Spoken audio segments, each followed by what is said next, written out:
sun rose slowly over the green hills of Kunu, a small village in South Africa.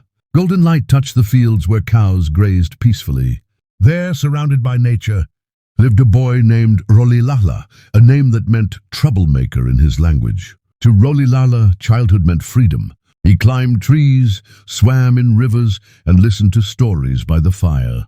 Each tale fed his imagination. He admired the warriors in his grandfather's stories and sat quietly during tribal meetings, learning the value of listening, respect, and equality. His father, Henry, was a respected chief, a quiet man, yet firm in his words. One day, after a man was wrongly accused, Henry said, "Truth doesn't need to shout.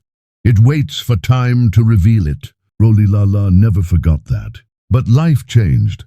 When he was 9, colonial authorities ordered his father to give up his position for refusing to obey unjust orders. Soon after, his father fell ill and died. The boy didn't cry, not in public, but something broke inside him. He was sent to Mikakezweni, a bigger town, to live with another chief. There, Mandela saw a different world, one of rules, division, and fear. Black people were silent in the presence of whites. That silence wasn't peaceful. It was forced. At 12, during a visit to Mathatha, he witnessed a man being harassed by white police officers for not carrying a pass. They shoved him against a wall and humiliated him in public. No one spoke up, not even Mandela. Later, he asked the regent why it happened. "Because they can," was the answer. But an old woman whispered something that stuck in his soul. A man without freedom is like a river without water. It exists, but it doesn't flow, doesn't sing, doesn't live. That night, Mandela couldn't sleep. The image of that man haunted him. For the first time, he felt shame, not for what he had done, but for what he didn't do. He walked to the river, crouched down, and traced a single word in the dirt. Freedom. He didn't fully understand it, but he knew he would never stop dreaming about it. At Hilltown boarding school, Mandela faced a confusing reality. Education was a privilege, but the knowledge offered came with chains. White teachers taught that Africans were primitive, needing to be civilized. The books ignored African heroes and glorified Europe. Mandela began to question everything. Why were black people treated this way? Why were rights only for some? Why was the Bible used to justify injustice? He got no answers, just silence or warnings to stay quiet. But the silence only made his questions louder. He gained a reputation for asking uncomfortable questions with calm determination. People started to listen. He read about Gandhi and the power of peaceful resistance. He thought, maybe we can fight without violence. At night, he would write in his notebook, "Freedom isn't taught, it's felt. And once you feel it, you never forget." At Fort Hare University, Mandela met other young dreamers. There, ideas were alive, debates on change, justice, and revolution. He met Oliver Tambo, a kindred spirit and future comrade.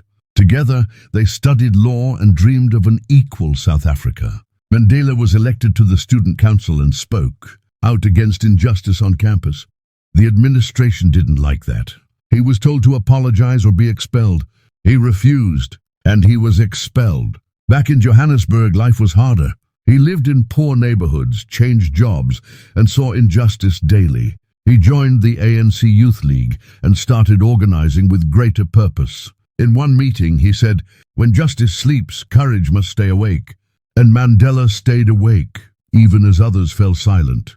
Mandela married Evelyn and started a family. He opened a law office with Tambo, helping black South Africans face an unfair legal system. But his heart was in the fight. Evelyn wanted peace. Mandela wanted change. Their love strained under the weight of his mission.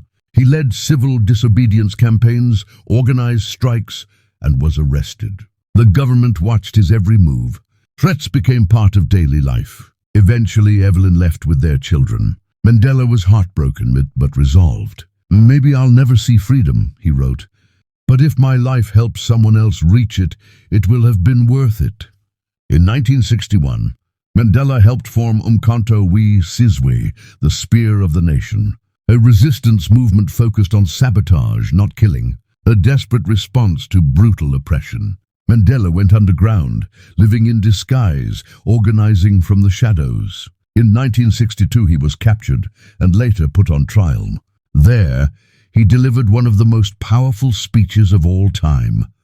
I have fought against white domination and I have fought against black domination. I have cherished the ideal of a democratic and free society, in which all persons live together in harmony. It is an ideal for which I hope to live. But if needs be, it is an ideal for which I am prepared to die. He was sentenced to life in prison and sent to Robben Island. Robben Island was cold, harsh and lonely. Prisoners worked in the sun, crushed stones, and lived in tiny cells. Mandela had few visits and barely any news from the outside. But he endured. He taught fellow prisoners. He read, wrote, and kept his mind sharp. Even in chains his thoughts were free. Letters smuggled out carried hope. His name spread around the world. He wrote, "Courage is not the absence of fear, but the triumph over it." Even in captivity, Mandela remained free. In 1990, Mandela walked free. 27 years behind bars had not broken him. Instead of hate, he chose forgiveness. He traveled across the country, asking both whites and blacks to unite. In 1994, Mandela was elected president, the first black leader of South Africa. He worked to dismantle apartheid, promote peace, and build a new nation. Visiting Kunu years later, he saw children playing freely and said, "You can dream without fear. The freedom you enjoy was earned with courage and forgiveness." The boy who once traced freedom in the dirt became a global symbol of justice. His story is not just history, it is a legacy.